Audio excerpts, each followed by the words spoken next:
उनका इंटरनल सर्वे जो हुआ था उसके हिसाब से कृपाल तुमाने बिल्कुल एक्टिव नहीं थे।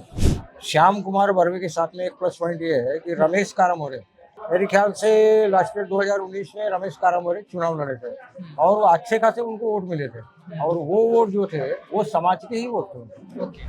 नहीं, एक्चुअली इस महिला के साथ में अन्याय हुआ, वो उसका असर पड़ेगा उनके समर्थन देने से और कांग्रेस में चले जाने के बाद में।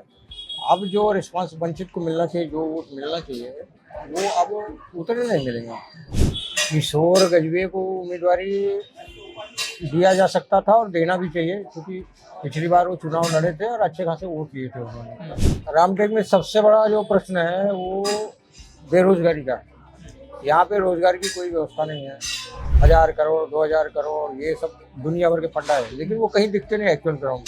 यहाँ पे विकास के नाम पे जितनी भी चीज़ें हुई हैं वो सब आज एक भी केवल कागज पे ही दिखती होंगी, लेकिन एक्चुअल ग्राउंड पे एक भी नहीं दिखती।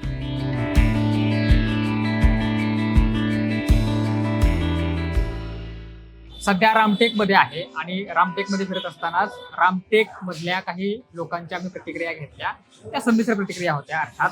आणि एकूणच इथला अंडरकरंट काय आहे हे जरा अधिक जास्त खोलात जाऊन समजून घ्यायचं असेल तर पत्रकारांशिवाय मला वाटतं की बेस्ट ऑप्शन नाही. विजय पांडे सर माझ्यासोबत आहेत. दहितवादाचे ते विशेष प्रतिनिधी आहेत आणि त्यांचा रामटेकवरती अतिशय चांगला अभ्यास आहे.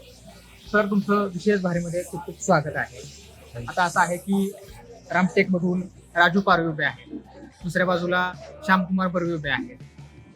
दुरंगी फाईट होते असं दिसतंय का तिरंगी फाईट होईल? कारण गजबे देखील उभे आहेत. फाइट दुरंगी है, दुरंगी फाइट है। पारवे और बर्वे दोनों में ही फाइट है। तर तुम्हाला काय वाटतंय की आता पारवे आहेत, दुसऱ्या बाजूला बर्वे आहेत. पारवे हे काँग्रेसमधून आलेले आहेत आणि शिंदेच्या शिवसेनेमध्ये दाखल झाले आहेत, बरोबर? ते अगदी रातोरात घडलेली गोष्ट आहे. दुसऱ्या बाजूला श्यामकुमार बर्वे हे असे उमेदवार आहेत की त्यांची उमेदवारी नव्हती, रश्मी बर्वे यांची उमेदवारी होती, त्यांना अचानक उमेदवारी मिळाली. म्हणजे दोन्हीच्या बाजूनं अचानक उमेदवार आहेत. या सगळ्यामध्ये इलेक्टोरल मेरिट गाठू शकेल यावेळी असा कोण उमेदवार तुम्हाला वाटतो? इसमें पारवे जी के ऊपर दल बदल का बहुत बड़ा असर पड़ रहा है। लोग जो है ना उनसे पूछ भी रहे हैं कि जब कांग्रेस ने तुमको चुन के लाया था तो कांग्रेस के साथ धोखेबाजी करके आपने जो है ना बीजेपी में वो सेना में कैसे गए, और उसका असर जो है ना उनकी खुद की कॉन्स्टिट्यूंसी में बहुत ज़्यादा पड़ रहा है। यहाँ रामटेक में ठीक है, रामटेक में कम पड़ेगा, लेकिन वहाँ पे उमरेड़ में बहुत ज़्यादा पड़ रहा है उसका असर। और जहाँ तक श्याम बर्वे की बात है, श्याम बर्वे की मिसेस की जो जाति प्रमाण पत्र था वो रद्द होने के बाद में जो है ना उसकी सिंपैथी बहुत ज़्यादा गेन हो रही है। उनको सिंपैथी जो है ना, एक महिला की जो है ना कास्ट सर्टिफिकेट इन्होंने कटवा दिया, रद्द करवा दिया, इससे लोग मतदाताओं के मन पे जो इमोशनल जो इफेक्ट है वो बहुत ज़्यादा पड़ रहा है। सिंपती कार्ड ऍक्टिव्ह झालं. ते आता बऱ्याच भाषणांमध्ये देखील त्या सिंपती गेनिंग सारखं बोलतायत. दुसरा मुद्दा असा आहे की त्यांचं जे जात प्रमाणपत्र अवैध ठरलं होतं या मुद्द्यावरून त्यांना कुणी ट्रॅप केलं यावर ते त्या बोलतायत. एका महिलेला कसा सन्मान देत नाही यावरती त्या बोलतायत. तुम्हाला काय वाटतंय की एकूण मतदानामध्ये याचा इम्पॅक्ट पडू शकतो का? मतदारांच्या मध्ये ते सिंपती कार्ड ऍक्टिव्ह होऊन कन्वर्जन ऑफ वोट हे होईल का? निश्चित होगा, कन्वर्जन ऑफ वोट निश्चित होगा, और उसका गेनिंग हो रही है उसकी सिंपैथी जो है ना लोगों के मन में एक बैठ गया है वो। नहीं, एक्चुअली इस महिला के साथ में अन्याय हुआ, वो उसका असर पड़ेगा।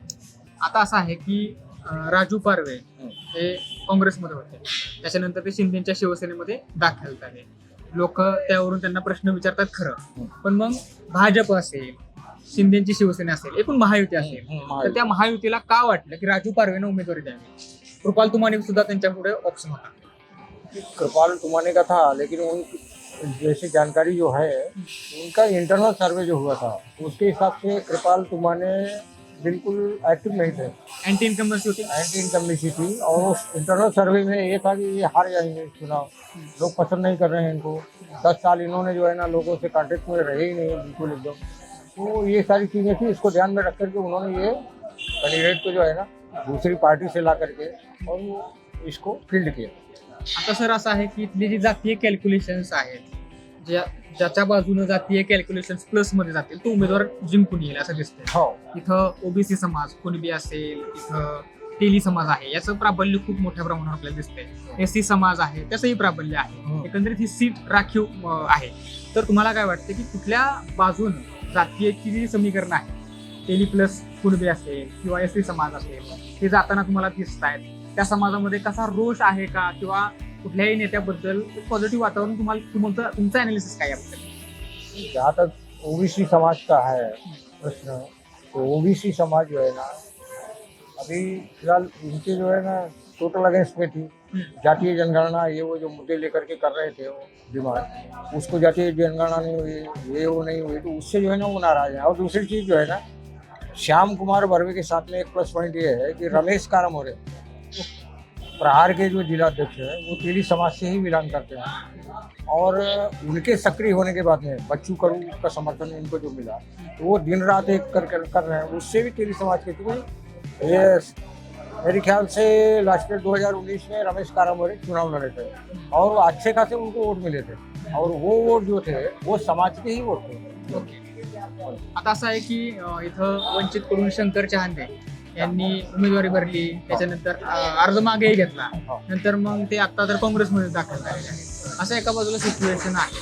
वंचितची इथं अवस्था गोंधळल्यासारखी आहे का? हा काही एक प्लॅन आहे, याच्यातून काही साध्य करता येतं वंचितला? वंचित के जो मतदाता हैं वो टोटल कंफ्यूज हो गए हैं, समझिए. अगर शंकर चांदे रहते, मैदान में रहते शंकर चांदे, तो शंकर चांदे को वोट मिल सकते थे. यहाँ तक कि कनान के भी अच्छे वोट मिलते थे शंकर चांदे को. वो बीजेपी के एक अच्छे लीडर थे, नगर परिषद के अध्यक्ष भी रह चुके थे वो कनान के. वो बहुत अच्छे उनको होता, लेकिन उनके समर्थन देने से और कांग्रेस में चले जाने के बाद में अब जो रिस्पांस वंचित को मिलना चाहिए, जो वोट मिलना चाहिए, वो अब उतने नहीं मिलेंगे. आता सर असं पण आहे की 2019च्या एक निवडणूक झाली आपली, किशोर गजभिये हे देखील उमेदवार राहिलेले होते. किशोर गजभिये यांना 4-4.5 लाख मतं मिळाली होती, म्हणजे मोठ्या प्रमाणावरती मतं मिळाली. असं असताना किशोर गजभिये यांना वंचितनं उमेदवारी का दिली नाही तुम्हाला असं वाटतंय? आणि किशोर गजभिये यांचा या निवडणुकीवरती काय प्रभाव पडेल का, आणि पडला तर तो कसा पडेल? किशोर गजभिये को उम्मीदवारी दिया जा सकता था और देना भी चाहिए, क्योंकि पिछली बार वो चुनाव लड़े थे और अच्छे खासे वोट दिए थे उन्होंने. लेकिन अब नागपुर जिले के एक प्रभावशाली नेता, जिनका नाम नहीं लूँगा, उनके हट के कारण उन्होंने किशोर गजभिये को नहीं दिया. पिछली बार भी कुछ ऐसा उन्होंने, इसको थोड़ा स्किप कर देंगे तो ज़्यादा अच्छा रहेगा. सुनील केदार जी से संबंधित यही भावना, तो उसमें यही है कि उन्होंने खोला था और उन्होंने जिद करके उम्मीदवारी दिलाई. पहले रश्मि बर्वे को देने के लिए बोले थे, और फिर श्याम बर्वे को. वो पहले से ही उन्होंने फॉर्म वगैरह भरवा दिया था श्याम बर्वे. सर तुम्हाला काय वाटतं? आता आम्ही नागपूर लोकसभा मतदारसंघात फिरलो, तिथले काही वेगळे मुद्दे आहेत, कारण तो शहरी भाग आहे. रामटेक हा तसा ग्रामीण भाग आपल्याकडे आहे. रामटेकमध्ये असे काय प्रश्न आहेत जे राजकारणाने अजून सोडवले नाहीत, सोडवणं अपेक्षित आहे? रामटेकमध्ये काय प्रश्न आहेत जे तुम्हाला दिसत आहेत, जे राजकारण्याने, काँग्रेस असेल, बीजेपी असेल, शिवसेना इथं सत्तेत आलेले आहे, यांनी सोडवलेले नाही आहेत? इथल्या तरुणांचे, इथल्या महिलांचे, इथल्या सर्वसामान्यांचे हे प्रश्न आहेत, आणि हे सोडवणं अपेक्षित आहे. तुम्हाला काय दिसतंय? रामटेक में सबसे बड़ा जो प्रश्न है वो बेरोजगारी का. यहाँ पे रोजगार की कोई व्यवस्था नहीं है. यहाँ पे जो है आज तक कोई फैक्ट्री नहीं खुली. पहले ये एक बहानेबाजी की जाती थी कि यहाँ पे पर्यटन है, इसलिए कोई भी फैक्ट्री नहीं आ सकती, पॉल्यूशन होगा. लेकिन वैसा नहीं है. यहाँ एक MIDC बनी थी, वो भी यहाँ से चली गई. MIDC कुछ भी नहीं है यहाँ पे. तो आज तक एक भी कोई फैक्ट्री नहीं है. हाँ, कांग्रेस के हमारे एक नेता हैं चंद्रपाल जी चौक से, उन्होंने एक उनका यूनिट है रामधाम और इधर खिलसी पे है, उसमें कम से कम 400-500 लड़के जो है ना काम कर रहे हैं. उन्होंने रोजगार दिया है. लेकिन बाकी जो है यहाँ पे किसी ने आज तक कोई व्यवस्था रोजगार की नहीं किया है. और विकास जो बोलते हैं फंड, ऐसा नहीं कि फंड की कमी है. यहाँ पे फंड बहुत आए, 1000 करोड़ 2000 करोड़ ये सब दुनिया भर के फंड आए, लेकिन वो कहीं दिखते नहीं एक्चुअल ग्राउंड में. कहाँ गए ये मालूम नहीं. कहा गए ये बहुत बड़ा मामला हाँ, ये बहुत बड़ा मामला है. कहीं भी ये गढ़ मंदिर सामने है, राम मंदिर आज आप चले जाओ तो वहाँ पे जो है ना कोई वॉशरूम आपको नहीं मिलेगा. वहाँ पे ऐसी व्यवस्था है. लेडीज जो है ना बाहर जाती है. तो आता राजू पारवे आणि श्यामकुमार बर्वे यांच्यामध्ये दुरंगी लढत होते असं दिसतंय. हो. तुम्हाला काय वाटतं की राजू पारवे यांचे काय प्लस पॉईंट्स आहेत, मायनस पॉईंट्स आहेत, श्यामकुमार बर्वे यांचे काही प्लस पॉईंट्स आहेत, मायनस पॉईंट्स आहेत, कुठून कुणाला किती जास्त लीड मिळू शकतं असं वाटतंय, कुठून कोण पिछाडीवर राहू शकतं असं तुम्हाला दिसतंय? अब ये हमने देखो पूरा तो लोकसभा का हमने दौरा किया नहीं। रामटेक के बारे में अपन बोल सकते हैं कि रामटेक में जो है दोनों लगभग बराबर रहे हैं, कम ज़्यादा हो सकता है थोड़ा बहुत, लेकिन रामटेक में क्या है कि उनके एक समय ने मल्लिकार्जुन रेड्डी, दूसरे जो है ना आशीष जी जायसवाल जो प्रेजेंट एमएलए हैं, दोनों के काम करने से जो है साधन संपन्न है, सबसे बड़ी चीज़ साधन संपन्नता है, वो होने से दोनों लगभग बराबर रहे हैं। आता असं आहे की एका बाजूला आशिष जयस्वाल आहेत, चंद्रशेखर बावनकुळे आहेत, देवेंद्र फडणवीस, नितीन गडकरी यांच्यासारखे सभी. हेवीवेट नेते आहेत जो त्यांचा भारतीय जनता पार्टी रामटेक वरती विशेष असा प्रभाव पडलेला आपल्याला बघायला मिळतो. दुसरी बाजू अशी देखील आहे की तिकडे सुनील केदार आहेत, त्यांनाही सिंपती मिळते असं दिसलं आपल्याला ज्यावेळेस त्याच्या आमदारकीचा प्रश्न आला. तर एका बाजूला बावनकुळे, जयस्वाल असे नेते दिसत आहेत, गडकरी, फडणवीस दिसत आहेत, दुसऱ्या बाजूला सुनील केदार आहेत आणि अनेक काही काँग्रेसचे नेते आहेत जे एकत्रित पण काम करतायत. तुम्हाला काय वाटतं की कुणाचं कॅल्क्युलेशन यावेळेस जुळू शकतं ज्याचा फायदा बर्वे किंवा मग पारवेना होतो? वही आपको बताना चाहता हूँ कि कांग्रेस का इस चुनाव में एक विशेषता ये है कि जितने भी गुट थे कांग्रेस के, वो सारे लोगों ने अपने मतभेद भुला करके जो है ना इस चुनाव में रात दिन एक कर रहे हैं, मेहनत कर रहे हैं। तो इधर नेता ज़्यादा है, पारवे जी के पास में नेता बहुत हैं और बहुत लोग आ गए। अभी तक चीफ मिनिस्टर आए, मेरे डिप्टी चीफ मिनिस्टर भी आ रहे हैं, उसके बाद में आज भी उद्योग मंत्री आ रहे हैं यहाँ पे।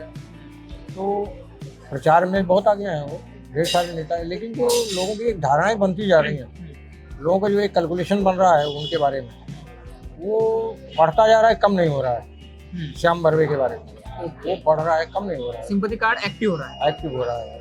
और इनके बारे में जो निगेटिव विचार बने वो लोगों में अभी कम नहीं हो रहा है। सर आता असं आहे की प्रचार सुरू झालेला आहे, प्रचाराचे मुद्दे हे दोन्ही बाजूने काय काय आहेत असं तुम्हाला दिसतंय आणि ही जी निवडणूक आहे या मुद्द्यावरती फिरू शकते असं दिसतंय. लोकल मुद्द्यावरती फिरेल रामटेकच्या प्रश्नावरती की मग नॅशनल इश्यूज आहे जसं की कलम 370 आहे, त्याच्यानंतर CAA आहे, त्याच्यानंतर अजून ट्रिपल तलाक, राम मंदिर, अशा सगळ्या भोवती फिरेल असं दिसतंय तुम्हाला की मग इथले काही लोकल प्रश्न आहेत त्या गणिताभोवती फिरताना दिसतंय? यहाँ पे कोई भी नेशनल मुद्दे नहीं चल रहे हैं और लोकल मुद्दे भी डेवलपमेंट की बात करें तो वो भी नहीं चल रहे हैं। पारवे जी अभी एक ही जवाब दे रहे हैं कि हमने पार्टी क्यों छोड़ा, समझे कि नहीं। और बर्वे की तरफ से जो है ना यही आ रहा है कि हमारी कास्ट सर्टिफिकेट जो है ना उसको रद्द क्यों करवाई गई। इमोशनल फॅक्टरवरती इमोशनल टोटल लोकांच्या मध्ये परसेप्शन काय आहे? तो लोग इमोशनल को ज़्यादा प्रधानता दे रहे हैं और बाकी चीज़ों को नहीं। यहाँ कोई नेशनल मुद्दे नहीं है, कुछ नहीं। मोदी जी का नाम लेते हैं, मोदी जी के नाम पे भी वोट मांगा जा रहा है, लेकिन कांग्रेस का जो है वो ज़्यादातर जो है ना इमोशनल मुद्दा भी चल रहा है। आता असं आहे की ही जी सीट आहे भारतीय जनता पार्टीनं त्यांच्याकडे घेण्याचाही प्रयत्न केला, पण नंतर शेवटाला त्यांना दिसलं की इथं शिवसेनेचं एक केडर आहे, तर शिवसेनेला हे तिकीट दिलं पाहिजे. त्यांनी शिवसेनेला तिकीट दिलं, त्यांनी कमळाच्या चिन्हावर लढवण्यासाठी प्रयत्न केला खरा, पण मग त्यांनी शेवटी शिंदेच्या शिवसेनेला तिकीट दिलं, पण त्यांना उमेदवार मिळाला नाही. म्हणून कृपाल तुमाने यांना बाजूला करून त्यांनी राजू पारवे सारख्या काँग्रेसच्याच एका उमेदवाराला खरं तर अप्रत्यक्षपणे लढाई ही काँग्रेस विरुद्ध काँग्रेस अशी दिसते. आता मला तुम्हाला फायनली विचारायचं आहे, तुमच्या लेखी इलेक्टोरल मेरिट गाठू शकेल शेवटाच्या घटकेला असा कुठला नेता तुम्हाला वाटतो दोन्ही पैकी? पारवे और श्याम कुमार बर्वे दोनों में दोनों मेरे लिए तो दोनों इक्वल है, मेरे लिए दोनों इक्वल है। और उसमें मैं ये नहीं बोल सकता कि ये कम है ये ज़्यादा है। ग्राउंड पे क्या सिचुएशन है? ग्राउंड पे अलग अलग कॉन्स्टिट्यूंसी में अलग अलग उसका वो है। रामटेक में मैंने आपको बताया कि दोनों लगभग बराबर रहेंगे, कम ज़्यादा थोड़े बहुत वोट से हो सकते हैं। लेकिन उमरेड जो है, उमरेड में श्याम कुमार बर्वे जो है वो अच्छा उनको रिस्पॉन्स रहेगा।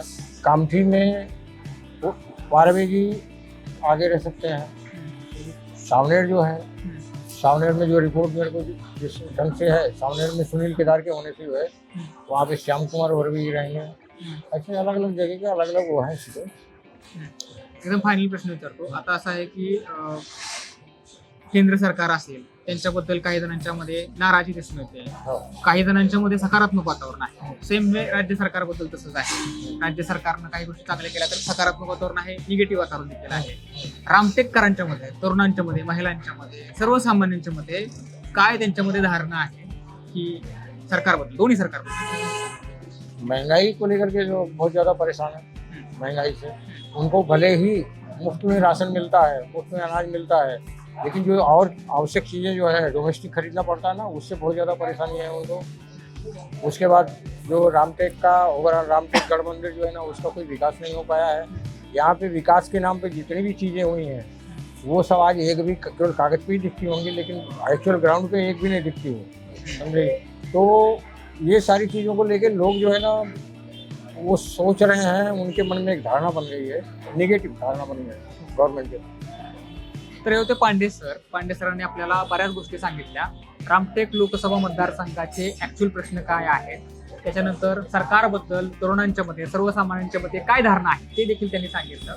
इथं डेव्हलपमेंट एका बाजूला होताना दिसते असं काही जणांचं मत आहे, मात्र दुसऱ्या बाजूला असंही लोकांच्या धारणा आहेत की इथं डेव्हलपमेंट होत नाहीये, निधी येतोय मात्र निधी कुठं जातोय असं देखील धारणा आहे, असं त्यांचं मत आहे.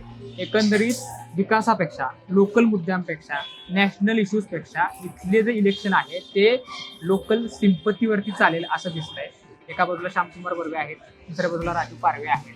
आता बर्वेंना जी रश्मी बर्वेंची जी सिंपती आहे ती मिळेल का, हे एकंदरीत एका बाजूला वातावरण आहे. दुसऱ्या बाजूला राजू पारवे यांचंही काही कॅल्क्युलेशन आहे जे जातीय आहे. भारतीय जनता पार्टी आणि शिंदेची शिवसेना एका बाजूला त्यासाठी प्रयत्न करताना दिसते. दुसऱ्या बाजूला मात्र महाविकास आघाडीचे जे नेते आहेत श्यामकुमार बर्वे ते देखील टफ फाईट देताना दिसत आहे. एकंदरीत सध्याच्या घडीला तुल्यबळ लढत होताना दिसते. रामटेकमध्ये 50-50ची गोष्ट आहे. पुढं काय होईल, 19 तारखेला इलेक्शन होणार आहे, अर्थात 4 जूनला हा निकाल लागणार आहे. तुम्हाला येत्या काळात कळेलच. मात्र तुमच्या रामटेकचा पुढचा खासदार कोण होणार आहे हे आम्हाला कमेंटच्या माध्यमातून नक्की कळवा. जर हा व्हिडिओ आवडला असेल तर लाईक आणि शेअर करा. सोबतच आपल्या विशेष भारी या यूट्यूब चॅनेलला सबस्क्राईब करायला विसरू नका. धन्यवाद.